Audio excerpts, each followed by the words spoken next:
آپ نے ایک نعت پاک سنی ہوگی، بہت دفعہ سنی ہوگی کہ زمین میلی نہیں ہوتی، زمن میلا نہیں ہوتا، محمد کے غلاموں کا کفن میلا نہیں ہوتا۔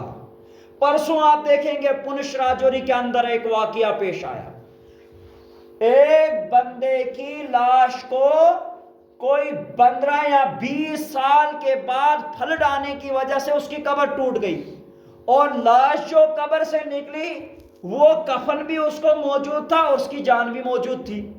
پتہ چلا وہ ایک عالم تھا۔ کیا تھا؟ وہ عالم تھا، اس نے اپنی زندگی اللہ کے دین کے اوپر لگائی ہوئی تھی، قربانیاں دین کے لیے دی تھی۔ آج جب وہ مرا، زمین بھی اس کو کوئی نقصان نہیں پہنچا سکی، اس لیے کہ زمین نقصان پہنچانے میں اللہ کی محتاج ہے۔ جب تک نہ اللہ اسے حکم کرے گا تب تک یہ آپ کو کوئی نقصان نہیں پہنچا سکتی ہے۔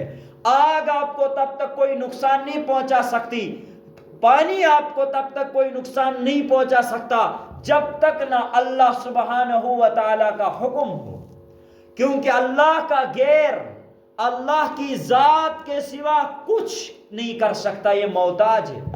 اللہ اپنے غیر کے علاوہ، زمین و آسمان کی پرمیشن کے علاوہ سب کچھ کر سکتے ہیں، اس لیے کہ وہ ان اللہ علی کل شیء قدیر ہے، وہ ہر چیز پر قادر ہے، قدرت رکھنے والے ہیں۔